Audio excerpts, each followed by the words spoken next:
Welcome back to Chats with RRS. I'm Guleid. I'm joined today with a special guest. I call all of our guest specials, but I mean it this time. This one really is. It's somebody who helps internally to find all of our staff and make sure that they get past probation. So as we're coming up this week to the Learning and Development Week, I would like to introduce the person that looks after learning and development here at Regional Recruitment Services, and it's none other than Rebecca Brookfield. Hello. Hi, Becky. Hello. Welcome back. Thank you. I believe this will be the second time you're on the podcast for the week. Yeah. Starting to make a name for myself. It is, which is great. Let the world know who you are and Absolutely. what you do. It's similar to the times you train people and you explain to them, introduce yourself on the phone calls and let people know who you are and what you do. And this is going to be the exact same. So who are you and what do you do at Regional Recruitment Services? So I work in HR/learning and development. My role's kind of mixed at the moment. A lot of what I do is tracking the consultants' stats, how they're getting on with their KPIs, and also things like call times and stuff to make sure that they're hitting. Well, we do an hour 30 a day. Making sure that they're on track. If there are any KPIs that are slightly falling behind, having chats with them, see how they're getting on, and of course, see if there's any additional training that we can give to get them over that probation line, if you will. And that lines up with the current theme of the week, which is Learning at Work Week. Talk to us. What does that mean for Regional Recruitment Services, and what does learning at work actually look like in general at Regional? Yeah, so of course, Learning at Work Week kind of brings attention to general things like training and making sure that people feel comfortable in their role for this week. You know, it raises awareness. Now, in terms of what that looks like at Regional, we do give quite a lot of coaching. When consultants join the company for the first time, then they'll have sort of a week of sales training, which is quite dedicated to making sure that they're on the same page as everyone else. We're very open to having people that haven't necessarily got recruitment experience before. So with that in mind, obviously they come in, they're a completely clean slate, and it's a case of getting them up to date with the knowledge and making sure that they're ready to get out and get on the phones. In terms of other ways that we sort of foster a learning development culture at Regional, we do have quite a few apprentices that work with us, which of course means that they're learning while they work, which is great. So they kind of do their general responsibilities throughout the week, and then when it comes to a Friday, they tend to dedicate a little bit more time to the course just to make sure that they're up to date, and then of course we give them any support that they need and plug in where necessary. So Becky, great points that you've made there, and I've taken a couple of things away from that. You mentioned that there's a training week at Regional called the Sales Training Manual. How do you guys deliver that? Is that in a classroom environment? Is it on the job? Because as you're aware, there's visionary learners, people that learn by doing, and people that learn by listening. So how do you incorporate all three elements to deliver this sales training? So we do sort of do it in a classroom type environment where we sit down and we work through a manual, as Guleid mentioned. Now, how that works is I sort of talk to the consultants about what they already know, ask them to contribute to the conversation. So it's more of a conversation than a lecture. And I make sure that, I have the whiteboard next to me and we'll brainstorm and mind map some different ideas. It might be that they are trying to do objection handling, for example. So we'll go through, okay, how would you get past a gatekeeper if they would say, actually, no, we don't use agencies, and we go through all those different options. So making sure that it's quite interactive, I think, is really important. And then with the elements like teaching them how to use the systems, whether that be our database or whether that be what we post adverts on or any of the job boards, that's done at desk. So of course that would be, I would sit with them, I would show them how to use each aspect of that, and then of course they can have a go, have a play around. I'll say have an hour, just familiarise yourself with everything, and that basically encompasses everything. From that point, of course, you're not going to retain everything. That's human nature. So it's a case of just checking in with them in the first few weeks, especially just to make sure that they're on top of things, that they know what they're doing. Have they identified any areas that they're not too sure on that they could use some more support with? And then, of course, it's working with them and my colleagues to make sure that we get the best outcome and they receive all of the training that they need. Now that sounds like a fun-filled week. So it sounds like you speak to them. So that's for your auditory learners. Then you've got visual representation with the whiteboards you've just mentioned. And lastly, you get them to do the job. If you had to sort of put that all in a nutshell, because obviously you'll have people that learn in different ways. How do you discover any skills gaps, and how do you give the necessary training, and how do you encourage some candidates or consultants to actually do what they're doing? In general, when people have sort of got through the training, it's a case of having to just do it. And that can seem really daunting. And even though they've had kind of like a week where we've gone through every aspect of the sales manual and answered as many questions as possible, picking up the phone for the first time can feel really overwhelming. I know I've been in recruitment before, and the first time I picked up the phone, I sort of built it up in my head and I was a bit like, oh, I don't know. But once you get past that, it's a lot easier. So when they're on the phone, it's just making sure that, you know, if they're nearby, I'll listen to them whilst they're talking. If they sound nervous, if they sound like they don't really know what they're talking about, sometimes that could be the case. It's just a conversation really, where I'll go over and be like, oh, what was that call about? You know, tell me about your call. And if it is that they've had a gatekeeper said no, or whatever it might be, we'll sit down and we'll say, okay, how are we going to change that for next time? And it's really just like an ongoing conversation between myself and the consultant. And you know, it's no secret, I am new at this role, I'm still learning myself. So the more consultants that we get through and the more consultants I help pass probation, I'm learning different tips and techniques that I can then pass on to the next person that comes through the door, for example. So I just like to keep things open. I like to think about the way that I would learn best, potentially, and that is just by keeping things open, having chats about it, asking questions, and also by just doing. I think that's probably one of the biggest hurdles to get over, because there's only so much you can teach someone until they actually just have to get on with it and just try. So yeah. So it sounds like every day is a school day for everybody in the process. Yeah. And I totally encourage that. There's never an age, or there's never a stupid question, to be honest with you. There are some stupid answers out there, but there's never a stupid question. And it sounds like it starts off from having positive mental attitude. Yeah. And that positive mental attitude has got to be up there for people. I'm a true believer of, you'll always have negativity around you in life. And I believe in this analogy with ships in oceans. So a ship never sinks in an ocean unless the water enters inside that ship. And that's how a ship actually sinks. And that's the exact same for human beings. So negativity will always be around you like the water in the ocean. As long as you don't allow the negativity to get into your head, you shouldn't sink as an individual, and you should be able to go. So that's the first thing. So that comes from positive mental attitude.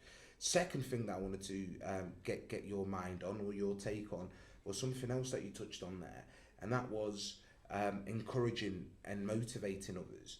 From time to time, obviously within recruitment, you'll deal with clients that haven't got any onboarding policies or any training manuals or any training weeks or policies in place.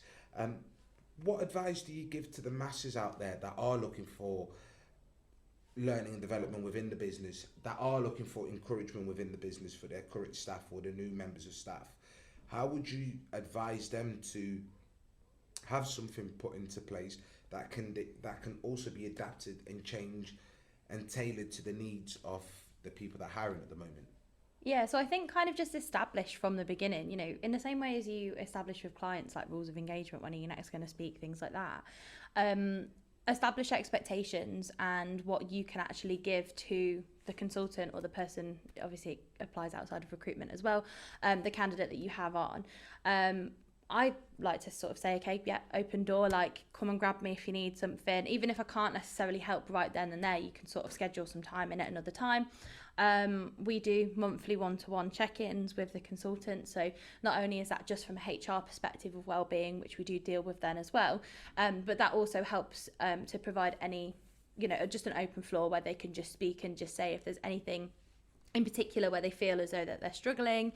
So yeah, my advice, what I think personally works for me is, like I say, just keeping that relationship quite strong, keeping the energy up and letting them know that you're available when they need you. I think that's really key.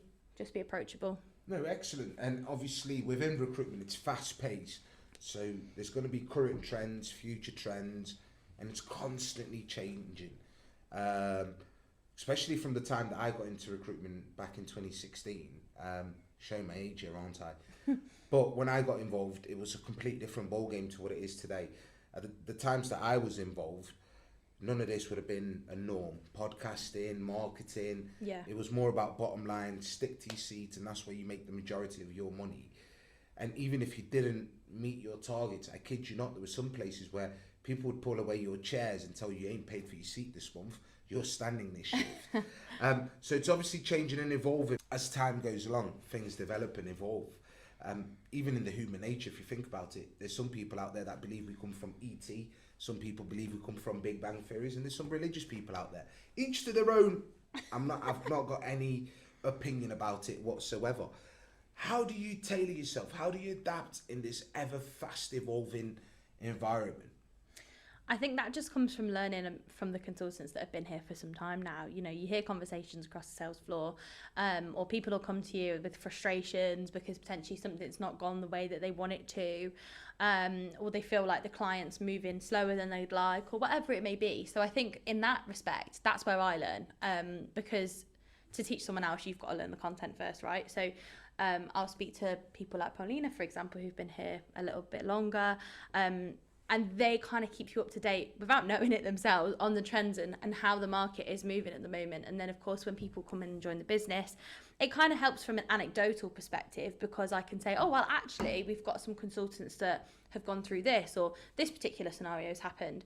And it just helps to keep kind of on top of things. And then, of course, when the ones that you've just trained then go out onto the sales floor, they'll experience their own difficulties, their own challenges, and that usually gets fed back to me, because if I sit down and I say, well, your CV sends are quite low this week, or your interviews are quite low this week, they'll be like, oh, that's because this has happened. And that is where I'd say I get the most of my knowledge is from the guys around me. Interesting that you should mention that, Becky. Moving on swiftly with the adaptations that happen in the workplace and how technology has now become a norm and it's part of our everyday life. What role does technology play within the learning and development side of things? I mean, of course, there's things like e-learning. For example, some of the job boards that we use, they have videos, which I always find quite interesting, and I'll just kind of ping those over to the consultants. And, you know, sometimes those e-learning videos know the software a little bit better than myself. They might give some helpful tips and tricks that I might have forgotten. So they're always really useful to send over, as well as, of course, the practical training that's been given by myself or potentially someone else in the business. So other than e-learning for those types of platforms or job boards, other things that we do is sort of, we promote, it's kind of like a gamification. We have a sales league, and essentially that's displayed on a screen around the office, and everyone can keep track about where they are in terms of their billings compared to everyone else. Now, of course, that creates some healthy competition, and people are constantly concerned about where they're at the leaderboard because they want to be top biller by the end of the year, which is definitely something I imagine, well, I mean, there might have been that type of thing like sales leagues back in the day, but I don't think it'd be on a screen. I don't know, maybe that's showing how young I am. we have our own version of Arsenal Man City in-house, so there's two people that just fight it every single month. But yeah, back in the day, leaderboards, I remember when I first got into recruitment, we had a leaderboard in the kitchen which was a whiteboard, and people updated it with just writing which has now obviously been digitalised. It's on screens. There's platforms out there that will look at your KPIs, so your tier 1 metrics versus your targets, and that will get displayed. So there's companies actually that have built a business on the back of this because of the digitalisation of how the world's going. And got to move with the times. Exactly. Yeah. You went to school when you all had presentations on boards and digitalised boards. I remember when I was at school, and the teacher will push through this little cart, and on top of it you'll have a projector, which was a light, and you had see-through paper. And no, we had them in assembly with the Okay. songs on. yeah, so we used that every day at school, and when it came in, it was exciting times. So yes, projectors, they've even developed over the years. When I was at school, they used to come in, there'll be a teacher coming in with a car, and it'll be on there, it'll be a massive light and see-through paper, and people just used to slide it along. And nowadays, it's all digitalised, interactive boards. Clearly ain't got one here, but it'll be bing, bing, bing, bing. So yes, with gamification coming involved and making the workplace more fun and interactive. Yeah. It's fun and interactive. You got to get the people involved. How do you shift employees' preferences to become digitalised? Because I'm sure you work with people that don't really want to do e-learning. They'd rather sit somewhere and be spoken to so they can be more interactive and ask questions. So how do you shift the mindset of somebody like that to be able to move over to the technological side of things? I think the biggest part is giving people justification as to why it's in some ways better, because sometimes it's a lack of understanding. Is like they think, okay, the old ways are the good ways. You know, you can't, what is it? You can't bring a horse. You can bring a horse to water, but you can't make it drink. That type of thing. So it's just about saying, okay, well, this is going to make your life easier because of X, Y, and Z. Yeah, explaining why often makes people a lot more receptive, because then they start to understand, okay, there is a point to this and it's not just me fobbing you off onto something else, you know? But I mean, I'll ask you a question, because I imagine when you got into recruitment, you were probably given the yellow pages and a phone. Cheeky, eh? Who this one? How did we drag you out of the dark ages? Show my age here now. Yeah, I kid you not, when I first got into recruitment, platforms such as LinkedIn were a bit weaker than what they are today. And nowadays you get a lot more information from the internet. The way we had to switch over, I'm driven by money. As soon as I seen I can make more money and I can work easier and smarter by using the internet, I moved away from it. There was an ongoing joke, so if you're watching this, you'll know who I'm talking about. But there was one person I worked with and he struggled with all technological advances. Computers, the lot, and I used to tell him, didn't they have IT at your school? And the majority of us all had IT at our school, so we can use Excel, we can use Word, we can do all the basics. And the moment you start realizing my competition is beating me because they're using the internet and they're working quicker and faster than me, you've got to adapt. It's a money game. The more you put in, the more you'll get out. It's as simple as that in life, not even recruitment. That's life advice for you. So that's how I sort of moved myself around, and there are times where I still sort of struggle with these new apps that come around, these new generations are on, especially when it comes to social media platforms. Yeah. But that's why I'm supported by somebody very, very strong in this game called Georgia. This isn't a post for you guys to nick her, but Georgia supports on that side of things. Yeah, absolutely. And increases our engagement when it comes to social media platforms and the rest of it. Yeah. However, when it comes to my own learning, it's a good old-fashioned book. As you know, one of the initiatives that I introduced this year was the library that we've got here at Regional Recruitment Services. So everybody can borrow a book based around self-development. I don't do fiction, I'm afraid. Everything's got to have a sense in life. It's got to make sense to you. Fiction don't make sense to me at all. My imagination does not allow me to dive deep in that side of things. But we do non-fiction books. So your Rich Dad, Poor Dad, Robert Kiyosaki, and my favourite one is 48 Powers of Law, Robert Greene. And that's how I sort of develop myself, and that's how I stay ahead of the game, because the newer generations don't read at all. They just scroll 20-second clips. And Strongly disagree. And if it doesn't grab their attention, they move on. It's unfortunately, that's what the majority of them do. And if you do read, please reach out. I've got some recommendations. My email address is here below. So, Becky, thanks for your time, first of all, in answering those questions. There's one vital question that I like to ask everyone that comes onto this podcast. Yours is going to be a little bit tailored to what I know from you and what I know of you. So I'm aware that you're a hockey club captain. So how do you mentor the people that you are playing with compared to the people that you are working with? There's quite a lot of similarities, I think, in the way that I look at it. With hockey, obviously, I'm a captain of a team, which is the Leicester Ladies Fours. And I'm fortunate to work with a lot of younger people, some as young as 13. So a lot of the time, you know, they're all learning as well. We're all learning together. But at the start of a match, you've got to give them a bit of a pep talk and get everyone around and be like, okay, this is the game plan. This is the strategy. This is what we're going to do to make sure that we win. Not that we always win, but, you know, it's the positive mental attitude that counts. So it's just about kind of, hyping them up, being like, come on, girls, you know, really get into the zone. And I do think that is something that I try and do here as well, because recruitment is quite competitive and it can be quite cutthroat. So it's just a case of kind of giving people confidence, because a lot of the time that's what they are lacking and that's what's stopping them from being at the top of their game. So just trying to keep things really positive and letting them know that you do believe in their ability, because at the end of the day, they wouldn't be here if you didn't. But some people do forget that. So yeah, I like to think of myself as a bit of a, what's the word? Is it a hype man? hype woman in this situation. I'm a hype woman. And I totally agree, because even if you look at just life, like drivers, let me speak to you drivers. There's potholes in the road. You just got to learn how to avoid them. So there'll be ups and downs in life. But if you wasn't a heartbeat monitor, you'd rather have the ups and downs rather than flatlining, because that means you're dead. And if you're going up and down, you're somebody. And when you're flatlining, you're nobody. So it's a simple choice of that. And lastly, Becky, what advice do you give your younger self? Probably just to like trust the process, because everything does actually work out a lot of the time. I was a very stressy person, very worried about what was coming next, what I was going to do next in my life. Literally had no idea. And I think just to kind of tell my younger self to take a deep breath, and that it's actually all going to be fine, and you're going to end up in a job that you really love, where you're really happy. Trust the process. Funny you should say trust the process. That's Arsenal's favourite quote at the moment. Hopefully we'll win this weekend and we'll win the league. And on that note, ciao. Bye.